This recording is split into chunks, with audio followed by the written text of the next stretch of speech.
hoy ellos este tramo final? Algunos declararon. ¿Cómo? Porque una cosa era lo que vivían al comienzo, ¿y hoy? Sí, de eso preferiría reservar la respuesta.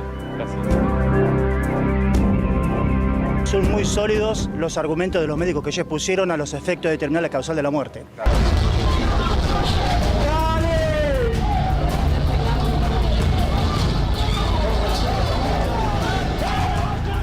Hasta ahora se han sometido a preguntas parciales, todos los que han declarado.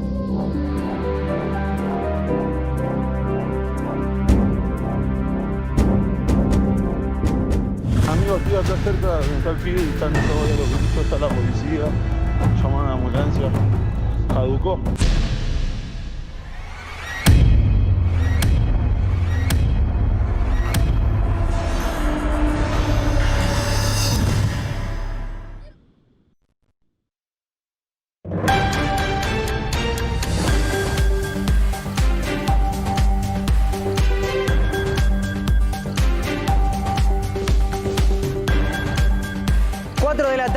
En toda la República Argentina. Buenas tardes, bienvenidos a esto que es la continuidad de A24 en el caso del asesinato de Fernando Báez Sosa, que yo sé que vos estás del otro lado tratando de entender.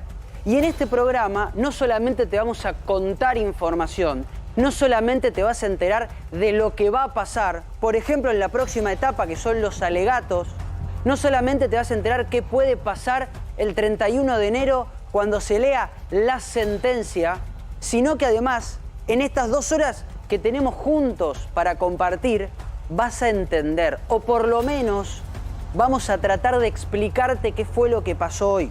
Hoy hablaron 2 médicos, y lo tengo al doctor Rodrigo Salemi, que estuvo trabajando y que sigue trabajando hasta este momento para poder explicarte a vos por qué 2 médicos, que son peritos de la defensa, dijeron, entre otras cosas, que la autopsia a Fernando era una vergüenza, que no se sabía de qué había muerto Fernando, de que si una persona o un alumno de medicina entregase esa autopsia le pondrían 0.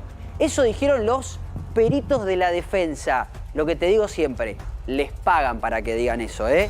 ¿Por qué? Porque esos son peritos de la defensa, no son peritos oficiales. Pero además, no solamente te lo va a explicar Rodrigo claro y fácil, vamos a hablar con Diego Duarte, con el doctor Diego Duarte, que es el médico que hizo la autopsia. Lo vas a escuchar acá. Y además, Pablo Ponzone está conectado permanentemente con lo que está pasando en Dolores, está conectado permanentemente con lo que va a suceder en las próximas audiencias. Y el doctor Nicolás Pallarola, que te va a contar fácil, para que lo entiendas de manera didáctica, qué sucedió en la audiencia. Hoy hablaron 2 rugbyers. ¿Es mejor o es peor para ellos que hablen? ¿Mejoraron su situación o la empeoraron? ¿Pudieron haber mejorado su situación al hablar con la jueza? Tenemos mucha información, mucho análisis y, como te vengo diciendo, todo para que vos entiendas lo que está pasando. Me voy rápidamente a Dolores. Está Leo Godoy, que estuvo adentro de la audiencia en la cual se vivió algo muy extraño que no suele pasar en las audiencias de los juicios, que es que mientras los rugbyers estaban hablando, se entraba a la sala de audiencias el grito de la calle, el grito de asesinos, asesinos. Leo Godoy, estuviste adentro, contame tus sensaciones, buenas tardes. ¿Me escuchás, Hola, Leito? Martín, buenas Ahí está, tardes. dale, vamos con todo, dale. Hay un viento terrible en este momento acá. Pero bueno, sí, la verdad que fue la última jornada de debate y una jornada que dejó muchísimo. Que parecía que se terminaba con la declaración de los médicos de parte de los acusados que trajo Tomei y que generó mucha discusión dentro de la sala. Y después, cuando salen los médicos, dice, bueno, cuarto intermedio. Todos pensábamos que, bueno, ¿qué iba a pasar después? En un momento se habló de que por ahí tomaban la palabra tanto Silvino como Graciela antes de terminar esta jornada, pero finalmente cuando volvimos empezó esta segunda parte de las declaraciones de los acusados. Primero lo hizo Lucas Pertossi y después lo hizo Blas Sinali, que generaron obviamente toda una movilización porque entendíamos también que hoy era la última oportunidad, Martín, vos lo sabés. Hoy era el último día de debate ya no y por pueden lo tanto declarar empezaba más. El periodo de los alegatos y si no lo hacían hoy, Por eso. ya no iban a poder hacerlo más. Los que declararon, perdóname, Leito, los que declararon hoy son los últimos en declarar. Doctor Pallarola, después tienen la posibilidad de decir sus últimas palabras, pero ahí no pueden ni hablar del video, ni decir qué hicieron. Las últimas palabras, ¿qué son? Las últimas palabras pueden ser explicar algo que funciona como una ayuda de alegato que va a plantear la defensa. Por lo general dicen soy inocente. Soy inocente, o pueden expresar un pedido de disculpas teniendo en cuenta la línea que viene teniendo el caso. Es difícil, ellos entienden que no han hecho nada malo más que pelearse, entonces creo que van a plantear su inocencia. Difícil pedir disculpas si ellos creen que no hicieron Totalmente. nada. Pero quiero preguntarte, Leo, puntualmente, cuando estaba declarando, por ejemplo, Lucas Pertossi, cuando estaba declarando Blas Sinali, que son los dos que hablaron, y ahora te vamos a repasar qué es lo que dijeron. Y te insisto, no solo repasar, te lo vamos a explicar. ¿Qué se vivió cuando se escuchaba el asesinos de fondo, que el audio ingresaba en la audiencia? Mira, pará, antes de que me lo expliques, escuchá cómo gritaban asesinos, y este audio entraba en la audiencia. Escuchá a la gente.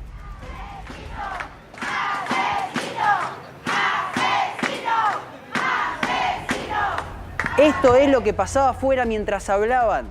Y cada vez el grito era más fuerte y se metía ese audio en la audiencia. ¿Qué se vivió, Leo, ahí adentro?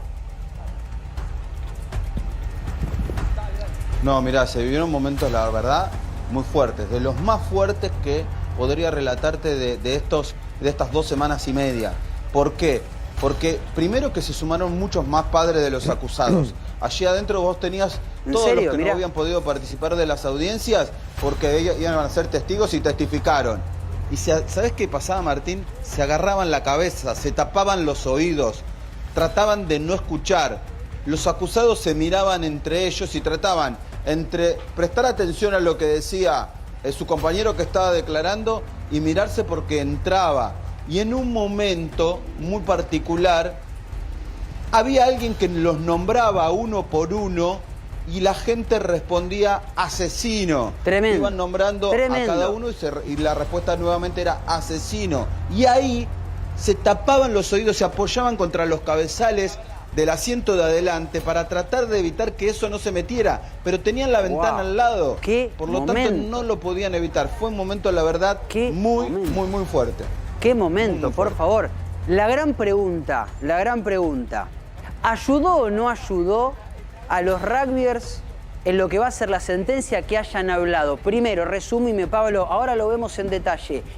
¿Quiénes hablaron y qué fue lo más importante de lo que dijeron? Los conceptos más importantes para que la gente entienda, y ahora lo repasamos y explica el doctor Pallarola. Dale. 2 rugbyers hablaron hoy, Lucas Pertossi y Blas Sinali.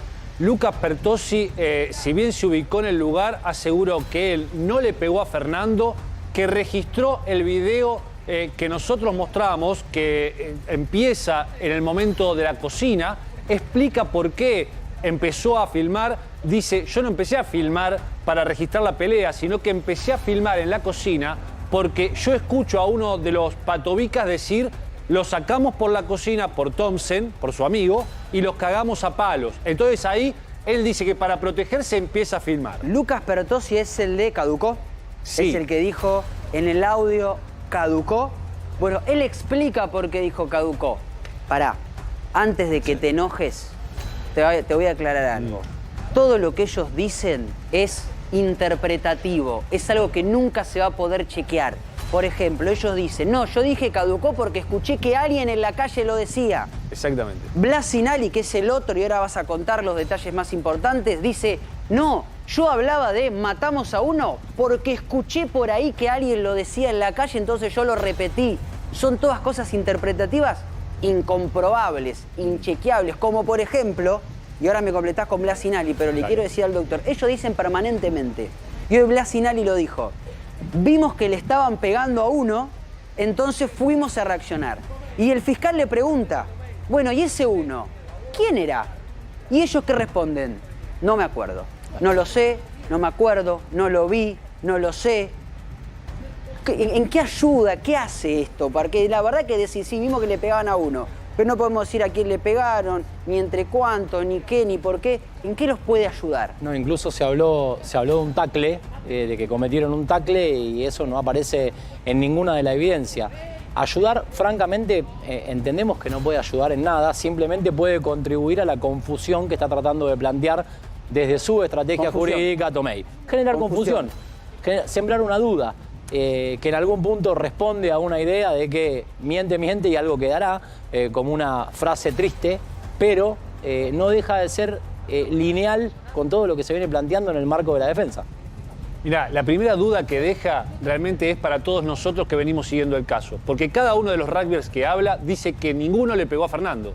La pregunta es quién le pegó para matarlo. A Fernando? Claro. Si todos dicen que ninguno le pegó, que solo tiraron 2 patadas a los amigos, no sabemos a quién. Bueno, entonces ¿cómo Fernando termina muerto? Es algo muy simple lo que estamos diciendo. Aparte todos dicen que pegan patadas porque sí. O dicen, no, pegué 2 patadas, pero no sé a quién. Nadie vio a Fernando, nadie le pegó a Fernando, pero Fernando está muerto. ¿Y sabés cómo está muerto? Te lo va a explicar en un ratito el doctor Rodrigo Salemi. Y te va a explicar también el doctor Rodrigo Salemi por qué fue una barbaridad lo que hoy dijeron los peritos de la defensa. Y no solamente te lo va a explicar fácil el doctor Rodrigo Salemi, sino, te insisto, vamos a hablar con el hombre, con el médico, con el autopsiante que hizo la autopsia, que se llama Diego Duarte. Pero empecemos con las declaraciones más importantes para que vos las puedas entender. Blas Sinali dijo, Blas Sinali es el de los audios, el de vamos a premiar, el de matamos a uno y lo mandamos sin signos vitales al hospital, 2 lo dejamos convulsionando, por ahí los cruzamos de vuelta en el centro. Ese es Blas Sinali, que dijo, no, nunca festejamos. Ahora te lo cuento. No hubo un plan, no cumplí un rol. ¿Por qué, doctor Pallarola, es importante para ellos aclarar esto, aclarar que no hubo un plan, que no hubo un rol? Porque en ese caso lo que tratan de echar por tierra son los agravantes que plantea tanto la Fiscalía como la querella en el análisis de la comisión del delito. Lo más importante igual que afortunadamente lo pudimos entender desde el minuto 0 y se dijo acá, lo dijeron ustedes. Hoy Blas Sinali confirmó lo que nosotros veníamos hablando la semana pasada. A ver qué. Expresar el hecho de que las muestras obtenidas en autopsia tenían que ver con los incidentes. Ahora me voy a meter con eso, porque es lo que nosotros adelantamos acá. Lógico. Yo estaba a 3 o 4 metros. Uno de los que, como dice Pablo Ponzone, no le pegó a Fernando. Porque él si estaba a 3 o 4 metros no le pegó. Exactamente. Hasta ahora no hay ninguno que haya dicho, sí, la verdad que le pegué, pero no lo maté. O lo pegué, pero no tuve intención. Nadie le pegó a Fernando. Poneme la próxima, porque me parece que nos vamos acercando a lo que decía, el doctor. Es una tragedia, murió un chico de nuestra edad. Esta palabra es la que a mí no me termina de cerrar. Esta, la de tragedia. Cuando uno habla de tragedia, lo emparenta a la palabra accidente. Las tragedias o los accidentes son aquellas cosas o aquellos hechos que no se pueden evitar. Ahora, cuando vos algo lo podés evitar, ya no es una tragedia, ya no es un accidente, porque lo de Fernando no fue una tragedia. Lo de Fernando fue un asesinato, lo de Fernando fue un homicidio. Fernando no se murió, como dijo Sinali, ¿eh? A Fernando lo mataron. Lo mataron, exactamente. Otro buen detalle, los amigos, no se murió, no sabemos si fue Sinali directamente, pero dice, es una tragedia. Murió un chico de nuestra edad como si ellos no tuviesen absolutamente nada que ver con la situación y como si estuviesen relatando algo que vieron por televisión. Bueno, pero un adelanto nada más, Rodrigo, de esto. No murió. No murió, lo mataron, lo dice la autopsia, lo vas a explicar. Lo dice claramente la autopsia. De hecho, los peritos no pueden cuestionar que lo hayan matado. Cuestionan un montón de elementos de la autopsia, no que lo hayan matado. Pero dijeron que no se sabía de qué lo mató. Dice, no sabemos todavía de qué murió Fernando. Sí, lo dicen ellos, ahora lo vamos a repasar en detalle, pero dicen, no sabemos de qué murió Fernando, porque está tan mal hecha la autopsia, dicen los peritos de la defensa, que yo te repito, les pagan para que digan eso, ¿eh? No es que lo dicen por convicción, les pagan porque si no, imagínate, contratan a otro para que lo diga. Dicen eso, dicen, no se sabe. Son opiniones, no son elementos científicos que se puedan terminar de probar hoy en día. Recordemos que lo que dice, por ejemplo, el doctor Belich, dice, la causa de muerte no está en la autopsia. A ver, el fallecimiento es una sucesión de hechos. ¿Sí? En este caso tenemos el sangrado cerebral que termina produciendo una herniación. ¿Sí? Incompatible con la vida. Incompatible con la vida. Después vamos a analizar cuáles fueron los elementos que fueron terminando de matar a Fernando. ACV. No. Eso sucedió porque le pegaron patadas en la cabeza. Aclara el doctor Pallarola, vamos con más declaraciones de Sinali, dale. En esta línea lo que nosotros tenemos que entender respecto de cuando hablamos de es una tragedia, yo me quedo con esa primera frase. Cuando generalmente las defensas están preparadas, las declaraciones están básicamente guionadas al detalle, hay una forma de también enviarle mensajes, en este caso al jurado. La idea de poner es una tragedia va de la mano con lo que planteaban ayer, Martín, ustedes, respecto de esta línea de estrategia del homicidio en riña. Claro. En esa riña se dio la tragedia por la que después yo espero una condena de homicidio en riña. O sea, es un metamensaje dentro de una frase. Te lo adelantamos acá. Lo que va a pasar el 25, en realidad el 26, cuando alegue la defensa, va a decir que esto fue un homicidio en riña. Mirá otra de las frases. Creo que matamos a uno. Esto es lo que dijo Blasinali en el audio. Y hoy aclara él, Pablo, dice, ese creo que matamos a uno que ustedes me escuchan a mí decirlo, es lo que decía la gente. La gente que en definitiva es una entelequia, porque la gente, ¿qué es la gente? ¿Quién decía que lo habían matado? ¿Quién? ¿Tus amigos? ¿Los amigos de Fernando? ¿Quién es la gente? No lo vamos a saber nunca porque es incomprobable, pero esto es lo que dijo. Te voy a leer exactamente lo que dijo y vas a darte cuenta cómo esta lógica la aplicó también Lucas Pertossi, que después vamos a ver esa declaración. Le preguntan, ¿qué es ese chat que escribía, creo que matamos a uno, flasheamos, ¿se acuerdan? Flasheamos, creo que matamos a uno. Dice, bueno, es lo que decía la gente. En el mismo lugar donde estábamos, las personas que vivían ahí lo comentaban. Yo le repetía a mi amigo lo que escuchaba. No estaba muy lúcido, lo que escuchaba se lo repetía a mi amigo. Fíjate vos qué llamativa esta declaración. Él repetía lo que los demás decían que ellos habían hecho, pero él no tuvo nada que ver. Es muy llamativa, por eso yo la mencionaba. Estamos yendo y viniendo permanentemente porque hay información acá en el piso que le llega a Pablo, que le llega a los doctores y también en Dolores. Me voy rápidamente para hablar con Leo. Leo, querías aportar, tenés información, estuviste adentro de la audiencia, dale. Leito, estoy con vos, dale. ¿Me escucha Leo? Volvamos para acá, para el piso, preparémoslo a Leo. Te sumo algo más. Te sumo algo más. Vos comentaste recién el tema del festejo. Sí. Porque hay testigos que aseguran... Eso es tremendo. Hay testigos que aseguran que festejaban después. Ustedes lo vieron en las imágenes darse un abrazo, lo vieron caminar, correr. Una testigo dice, gritaban, parecía que habían ganado un partido. ¿Qué es lo que dice cuando le preguntan sobre estos festejos Sinali? No me acuerdo. Cualquier cosa de esa noche, boludeces, decíamos. Mientras tanto, en ese momento, cuando Sinali decía que no se acordaba si habían festejado o no, irrumpe en la audiencia el grito de asesinos. Le preguntan si iba todos juntos caminando en ese momento que los testigos señalan que hubo un festejo. Y él le dice, creo que no. Creo que faltaban algunos chicos. Y le preguntan, ¿quiénes? No respondo por otras personas. Ese es el tono de la declaración de todos los rugbyers. Que es lo mismo que decía Thompson. Yo declaro por lo que digo yo.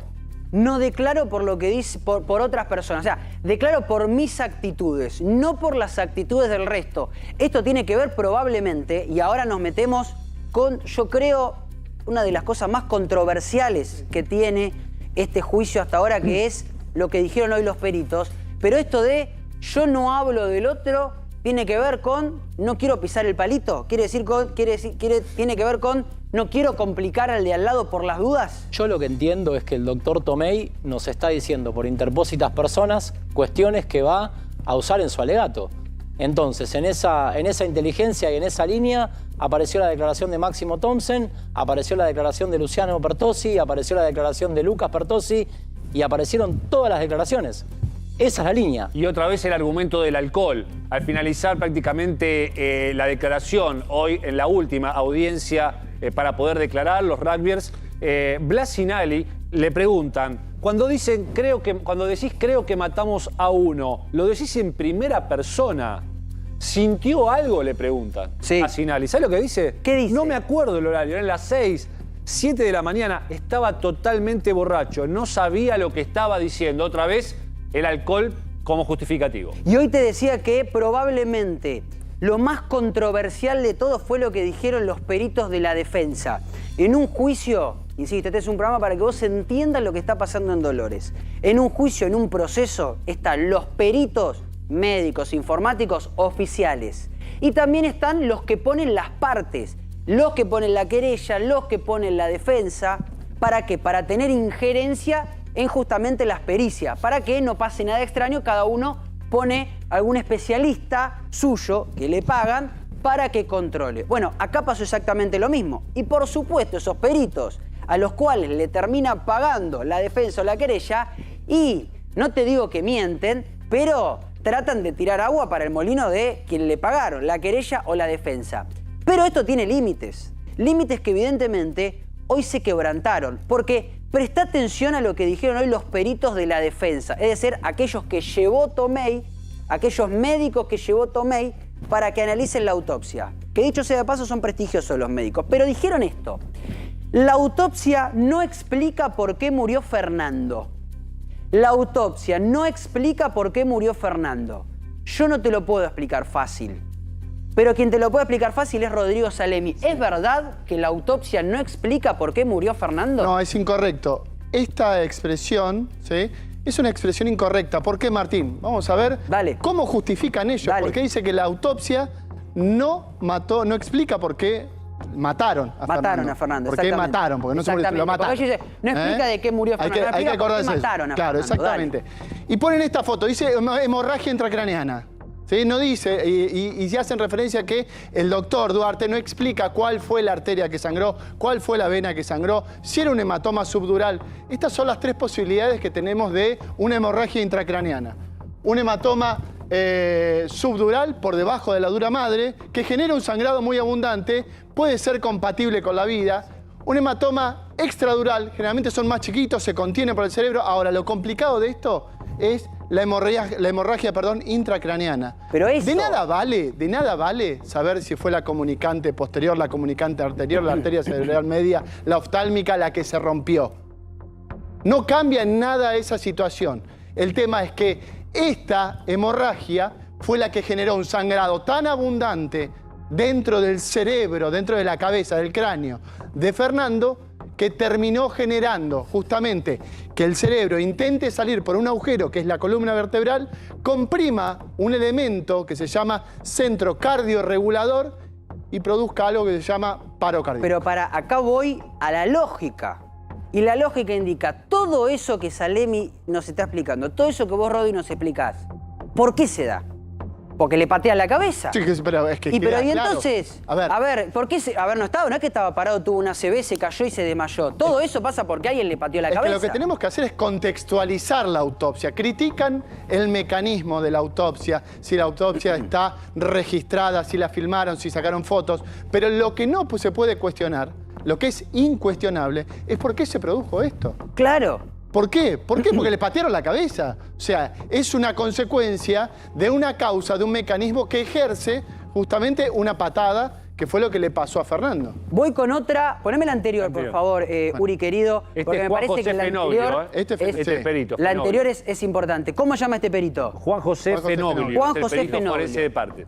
En esta me quiero detener particularmente. Dijo: la zapatilla en la cara de Fernando es una lesión leve. Te lo ponemos entre comillas porque así lo dijo. A ver, recordemos que a Fernando le queda impresa en la cara la suela de la zapatilla de Thompson. Vos nos hacías el otro día la muestra marcando que si vos me apoyás la punta de la lapicera me queda la marca. Ahora, para que a Fernando lo hayan atendido, lo hayan llevado al hospital, lo hayan tratado de reanimar, y cuando se hace la autopsia todavía tiene en la cara la marca de la zapatilla de Thompson, entiendo, lo vas a explicar vos fácil, que tan leve la lesión no era.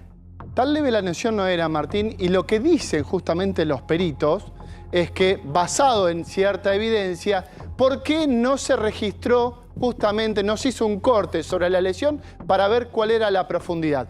¿Era necesario, con una persona que estabas autopsiando, de vuelta, a ver, es un acto médico la autopsia, para determinar la causa de muerte, ¿sí? Hay que contextualizar. Vos tenés un chico que lo acaban de matar a patadas. Sí. ¿Estamos claros con eso? Creo que no hay duda. Nadie cuestiona eso, ¿sí? Ahora, ¿es necesario que vos le tengas que abrir la cara para ver cuál es la profundidad del hematoma que tiene para llegar al maxilar, por ejemplo, y poder decir fue una lesión más severa o no? El chico estaba muerto, lo estaban autopsiando de una manera correcta. Recordemos que esto fue un 18 de enero, ahí una están autopsia las que zapatillas. se hizo. Esta es la zapatilla, esta fue la marca, perdón, la de la suela, es la que queda, y este es el puntín, es la que queda sobre el maxilar. ¿Sí? Es la que queda ahí tenés sobre el tenés la maxilar. suela de la Acá zapatilla. está.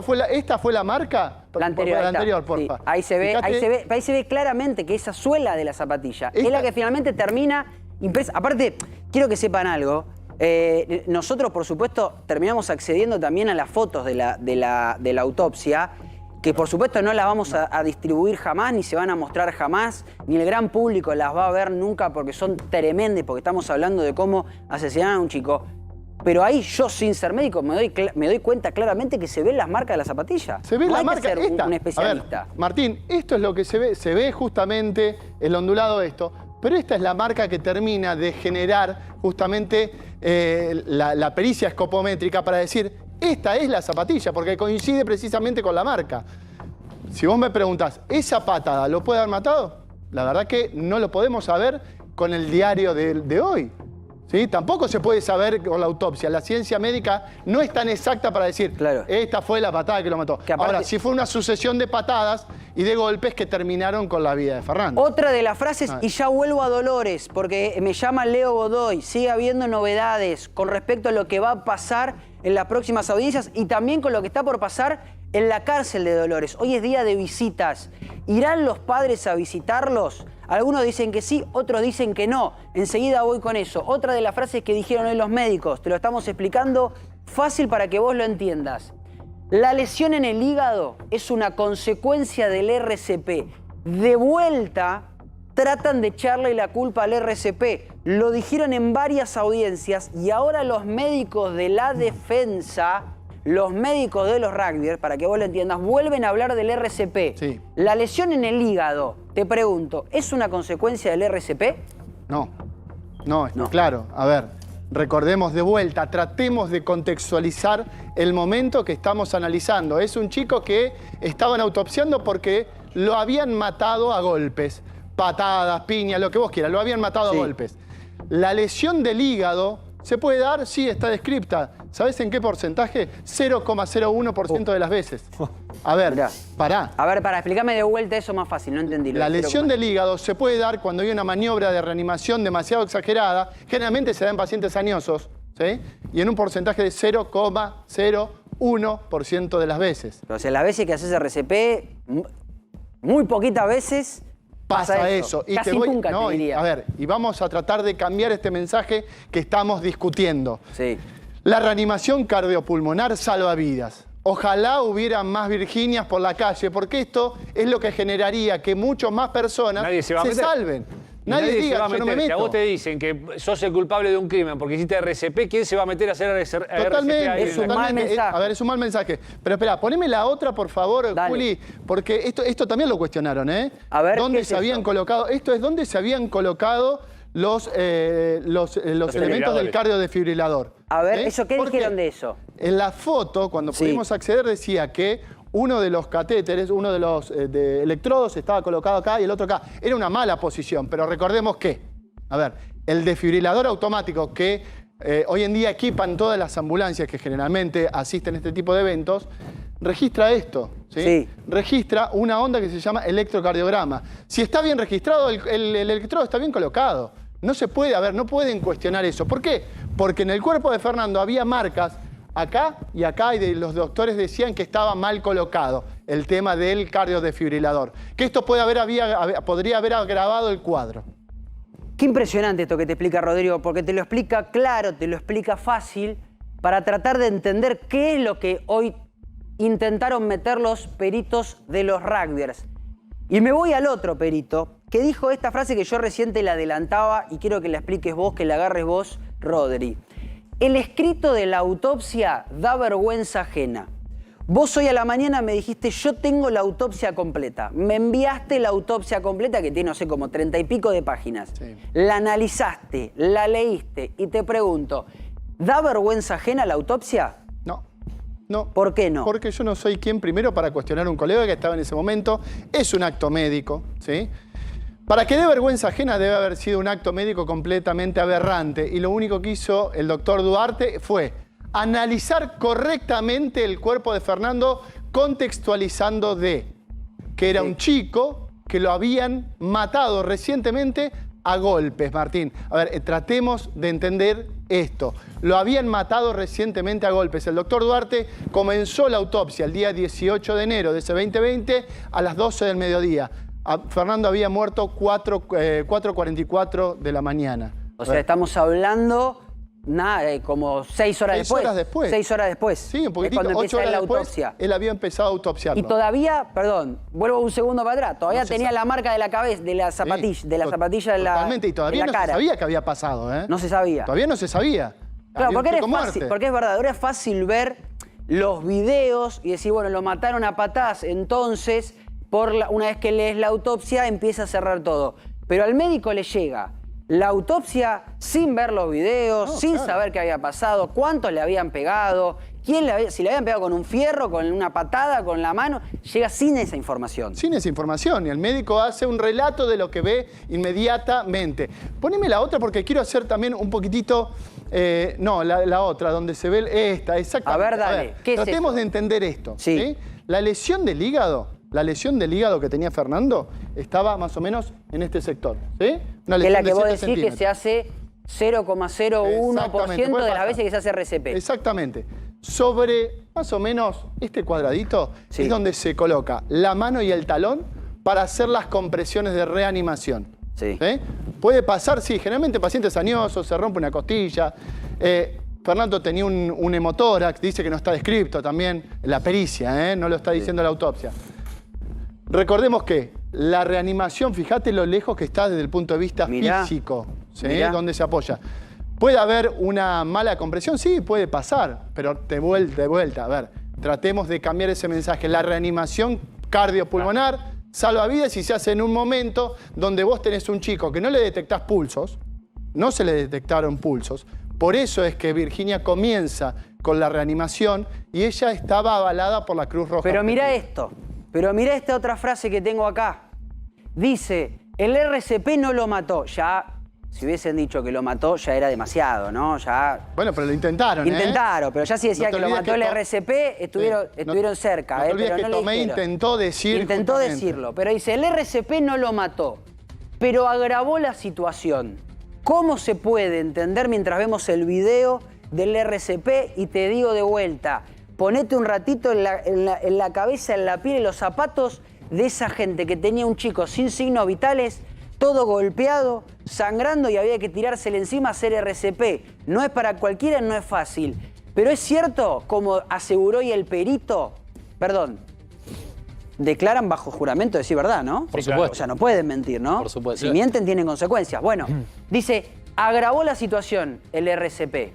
¿Es cierto? Es cuestionable. ¿Por qué? Porque dicen que cuando Fernando cae, Sí. la gente lo trata de mover, pero recordemos algo, de vuelta, el contexto, Martín. Fernando tenía una lesión grave encefálica, tenía un sangrado encefálico grave. Por más que le hubiesen hecho una RCP de última tecnología o hubiese estado en una terapia intensiva, no iba a sobrevivir. Hoy una de las cosas que me parece que fue burlando, o uno de los fiscales le dijo, el doctor Payola seguramente se acuerda, le dijo, si lo hubiese agarrado, creo que la palabra fue, creo que dijo neurólogo, si lo hubiese agarrado un neurólogo o alguien, algún especialista en ese momento, si hubiese tenido la mejor aparatología cerca, lo hubiesen podido salvar, y dijeron, creo que fue el médico oficial el que dijo, muy probablemente no. No lo podrían haber salvado ni aunque hubiese estado en una terapia intensiva. No, totalmente. A ver, si me podés poner la del cerebro, Juli, para tratar de explicar por qué no se iba a salvar Fernando. Bueno, acá está, con esta la vamos a poder explicar, ¿sí? El sangrado se da dentro del cerebro, ¿y qué hace? El cerebro se conecta con la médula espinal a través de un agujerito muy chiquitito, ¿sí? ¿Qué pasa? Cuando el cerebro empieza a aumentar la presión por la sangre que está generando la hemorragia, empieza a comprimir el tronco cerebral. ¿Sabés qué funciona acá en el tronco cerebral? ¿Qué? El sistema cardiorregulador, lo que controla la función cardíaca. Por eso es que se empieza a comprimir, se produce algo que se llama herniación, que es el paso del contenido del cerebro por el tronco, y es lo que está generando, es lo que termina generando que Fernando tenga un paro cardíaco en el lugar. Qué bárbaro esto que estamos escuchando. Yo insisto, los peritos de la defensa tiran agua para el molino de la gente que les paga. Claro, y aparte... Pero no pueden mentir descaradamente porque están hablando bajo juramento de decir verdad. Sí, doctor. Claro, el tema es, están hablando bajo juramento de decir verdad, pero también en ese sentido ellos construyen una verdad que la dicen desde una opinión o una expertise de respecto de lo que plantean. Entonces, en esa línea, justamente es opinión, es todo opinable. Es todo pero claro, esa opinión está totalmente tendenciada, como marcaba Martín, en base a esto es lo que yo o tengo que direccionar para este lado. Digo, claro, es lo que yo digo, llevar agua para el molino de la gente que a mí me paga. La causa de la muerte no está en la autopsia. Explícame, no entiendo por qué el perito dice esto. No, eso la verdad que yo tampoco lo entendí, porque justamente, no me acuerdo si fue Belich o Fenoglio. Si no lo entendiste vos que estudiaste, estamos en el horno. No me acuerdo cuál de los dos fue, Pablo, el que dijo en la declaración que no estaba claro Los hoy. dos. Los dos, Belich. Bien. Pero los ¿Por dos qué? insinuaron lo mismo, Imagínate, si no lo entiende Rodrigo Salemi, que es uno de los mejores médicos de la Argentina, imagínate el resto. Imagínate cómo entra esta frase en la cabeza de los jueces, por ejemplo. Pero tratemos de interpretarla. La causa de muerte es como te lo expliqué recién. Es el sangrado en el cerebro que generó que pase contenido del cerebro con sangre por aumento de la presión. Recordemos que el cráneo es un elemento duro. Y si vos empezás a meter líquido a presión por acá adentro, que es la sangre, esto trata de salir por este agujero y no tiene otro lugar por donde salir. No tiene otro lugar por donde salir. ¿Qué pasa? Comprime este lugar, produce justamente la lesión en el tronco cerebral, que también puede haber sido por hiperextensión de la cabeza debido a las patadas. También puede haber sido por eso. De vuelta, a ver, murió por golpes. Lo mataron a golpes. No es que murió por un ACV o un sangrado hemorrágico de causa natural. Esta otra frase también me parece muy interesante. Interesante para analizar, por supuesto. Creo que Fernando no murió en el lugar. Creo que Fernando no murió en el lugar. Acá no solamente te pido que me expliques el sentido de esta frase, sino qué cambiaría. O sea, ¿qué cambia que haya muerto en el lugar o que haya muerto en otro lugar? ¿Por qué hacen hincapié en esto? Y si efectivamente es así, ¿no murió en el lugar? A ver, la muerte es un proceso que puede durar instantes, segundos, minutos u horas. No lo podemos saber. A ver, ¿qué es esto, Martín? ¿Qué podemos analizar con esto que dice Fernando? Porque lo explicaron y le dieron un sustento. Porque cuando llega la ambulancia con el desfibrilador, lo conectan, empiezan a paletearlo. De hecho, Fernando tiene 2 lesiones compatibles con las descargas de los electrodos. O sea, cuando le dan con el desfibrilador en el momento. Se coloca el desfibrilador automático, se coloca esto, tiene registro, se ve un registro cardíaco, pero no tenía actividad del pulso. No hay que dejar de prestar atención a todas las declaraciones. ¿Qué quiere decir? Porque el doctor dice, lo cargaron a la ambulancia y lo llevaron al hospital. Muchachos, ¿qué hacemos en ese momento? ¿No lo cargamos a la ambulancia y lo llevamos al hospital? Hay que contextualizar. Yo me acordaba, y voy a tratar de hacer una metáfora o un análisis un poco más profundo. ¿Se acuerdan la película Sally, la del piloto que se cae al río Hudson cuando justamente lo están indagando? La agencia americana de aviación dice, ¿por qué no tomó usted la decisión y hacían pruebas, los pilotos de pruebas, justamente con los simuladores, y todos llegaban al aeropuerto? Dice, ¿y el elemento humano? Claro, porque desde que llegan los pájaros hasta que toma la decisión, hay que estar en este lugar. Yo, si hubiese sido médico de la ambulancia, lo cargo a la ambulancia y lo llevo al hospital, aunque no tenga signos vitales, porque tengo que tratar de darle una oportunidad de sobrevida a este chico. Pero hay que estar en el lugar, por eso. Hay que estar en el momento. ¿Qué más dijeron los médicos? Pablo Ponzone, dale. Quiero ponerte en contexto porque en el mismo relato de los peritos hay contradicciones. Fíjate respecto a lo que decía recién Rodrigo Salemi. Fernando Báez, dice uno de los peritos, inicia su cuadro hacia la muerte por golpes en el cráneo de determinadas intensidades que no quedaron claros en la autopsia. El escrito de la autopsia da vergüenza ajena. Habla y le preguntan sobre el RCP y dice, no fue el RCP lo que mató a Fernando Báez, pero contribuyó, agravó la situación. Y le preguntan, ¿por qué? Porque por la movilización. Claro. El fiscal García... Frenate ahí. ¿Qué significa esto de la movilización? O sea, dicen, lo movieron y eso agravó la situación. ¿Pero qué hace? ¿Lo tenés que dejar sin tocarlo? No se le hace RCP. Si el mensaje siempre es lo contrario, es, che, hay que hacerle RCP a una persona que está sin signos vitales o por lo menos que está sufriendo algún tipo de problema de salud. de vuelta, tratemos de contextualizar la situación. Si vos encontrás a una persona, como le pasó a Virginia, sin signos vitales, tirada a la calle y ves que no tiene pulso, haces la reanimación. No sabés si se golpeó la cabeza, no tiene pulso, está prácticamente ya sin vida. ¿Qué hacemos con esto? Ojo con el mensaje que estamos dando. Hay que entrenarse, como hizo Virginia, porque tiene una acreditación en la Cruz Roja para realizar RCP, y hay que hacerla, hay que animarse. El fiscal García continuó con las preguntas al perito Belich y le pregunta: usted manifestó que le daba vergüenza la autopsia. ¿Puede haber sucedido que la autopsia se realizó en forma correcta y que el informe no refleja eso? Atención. Sí, puede estar bien hecha la autopsia y mal informada.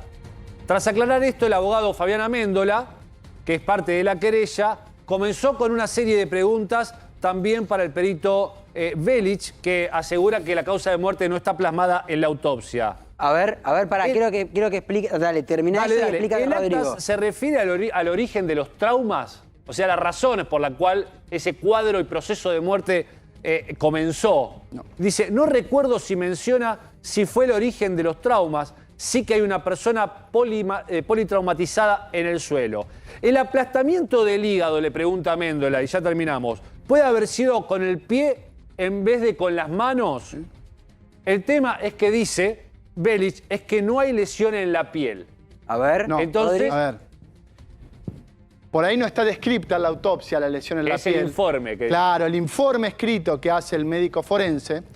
Pero recordemos que la lesión en el hígado existe, está informada, había sangre dentro de la cavidad y eso puede ser realizado por dos mecanismos, por dos elementos. O un puñetazo, pero generalmente deja marcas por el tema del mecanismo en el cual se produce. Recordemos que los nudillos son elementos mucho más romos que un calzado, que una zapatilla, o una patada más duro, de alguien. decís vos, más no, duro. no, son más romos. Entonces, más, la superficie de contacto es más chica. Exactamente. Entonces, si a vos te pegan una piña, generalmente te dejan marcados los nudillos, te dejan hematomas. ¿Qué pasa? Esto se llama traumatismo cerrado de abdomen. ¿Puede ser una patada? Sí, tranquilamente puede ser una patada. El hígado es fácilmente desgarrable con algún tipo de golpe. Esto puede haber sido lo que también le pasó a Fernando. El perito Fenoglio Martín le responde a Hugo Tomei en un momento. ¿Recuerdan la placa que mostrábamos recién en la que dice que la patada de Thompson en la zapatilla que fue una lesión leve? Una lesión leve. Entonces le preguntan, la definió como lesión leve. Para investigar la fuerza de esta lesión, si uno se toca la mejilla, hace un repliegue sobre el borde del maxilar, dice. Por lo tanto, es muy común que en una lesión como esta, el lado interno de la boca quede marcado con los dientes. No se investigó. Como esa marca de dientes no hay, él plantea que esa lesión fue leve, Rodrigo. A ver, de vuelta, ¿en base a qué uno puede pensar que fue leve? 8 horas después tenía la marca de la piel, tenía la marca de la zapatilla sobre la piel. 8 horas después del trauma. ¿Puede haber sido la lesión que lo mató? Puede haber sido que no. ¿Sí? Eso, a ver, podemos cuestionarlo. El tema es que Fernando estaba muerto con un politrauma de cráneo. Fueron muchas patadas, no una sola, porque lo que van a tratar de hacer, porque por eso Fernando Burlando el primer día nos dijo, ¿la verdad que nos dijo? Sí. Son muchas patadas las que lo mataron a Fernando. Y no se puede determinar qué patada de todas fue la que finalmente lo terminó matando. Te hago una consulta, Rodri, que no tiene que ver puntualmente con la autopsia de Fernando. Pero los rugbyers vienen diciendo en sus declaraciones, vimos cómo le pegaban a uno de nosotros. Claro. No identifican a quién. Pero vos como médico y lo que marca la lógica, si le están pegando a alguien, ¿no debería quedarle marcas en el cuerpo? A ver. No hay ningún rugby que tenga marcas en la cara de haber sido golpeado. ¿De qué manera le estaban pegando? Cosa de que tuvieron que teóricamente ir a interceder si en el cuerpo de ellos no hay lesiones. Cuando se contrasta esto con el informe médico, cuando ellos los detienen, porque recordemos que a ellos los detienen, se traslada a una comisaría, viene el médico de la policía y hace una descripción de la persona que está ingresando a la unidad. ¿Es así o no es así? Sí, es así. ¿Me equivoco, doctor? No, para nada. Es así, bien. En esos informes no hay ni uno que diga que algunos tenían lesiones que habían sido otorgadas por una riña, que habían sido otorgadas por un puño, por una patada. Ahora, lo que sí dicen es que tenían lesiones justamente en los nudillos, por ejemplo, que eran lesiones de golpes que ellos habían otorgado. Déjame que te sume algo. Dale, Es tan importante esa pericia que se realiza antes del ingreso a un centro de detención, en orden de resguardar el hecho de que existan futuras denuncias respecto de agresiones en el centro de detención. No existieron en el momento, no existieron con posterioridad, pero respecto de esas pericias, hoy los peritos de parte no impugnaron ni dijeron nada, porque justamente de esas pericias se desprende el relato fantasioso que hacen, que tiene que ver con una opinión de parte. Y de parte es simple, es una parte que carece de imparcialidad. Claro, eso es lo que hay que entender en estas situaciones. Ojo, está bien que haya peritos de parte. ¿Por qué? Por supuesto. Porque, por supuesto, a ver, si el doctor Pallarola es abogado de una de las partes, él no puede ir a analizar la autopsia porque estudió para abogado, no estudió para médico.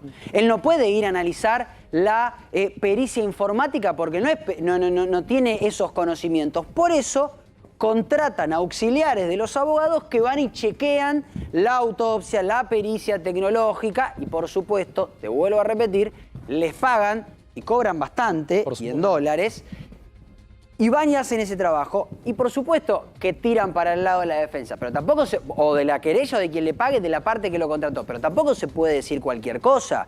No sé vos qué opinás, Rodri, en general de lo que dijeron con esto que vos estuviste analizando de la autopsia. Vos leíste la autopsia, es un informe de 30 y pico de páginas donde está todo descrito punto por punto. El informe y la pericia sobre ese informe de la autopsia. Son dos cosas distintas. ¿Cómo es eso? A ver, explícalo. Hay dos Una documentos. cosa es el acto médico que hace el doctor Duarte, donde describe lo que va realizando, ¿sí? Que se hace de hecho de puño y letra, con gráficos. Y otra cosa es la pericia que hacen los peritos de parte sobre este acto médico.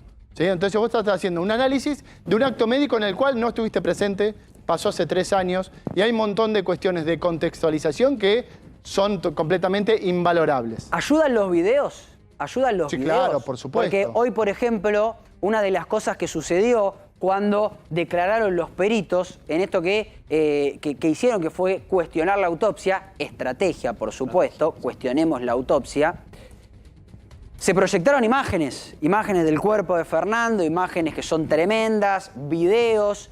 ¿Esos videos ayudan a generar una idea a los peritos de cómo se hizo esa autopsia? Sí, lo que pasa es que esos videos, lo que se logró ver es justamente todo lo que estaba pasando, la sucesión de hechos que terminó con la muerte de Fernando. Pero no no arrojan más o no generan más dudas para los cuales los peritos se tengan que agarrar de eso para generar una confusión, entre comillas, entre el tribunal o generarle una opinión al tribunal en la cual digan, tienen razón, prestémosle atención a esto. Ojo, los videos avalan lo que está diciendo hoy en día la Fiscalía.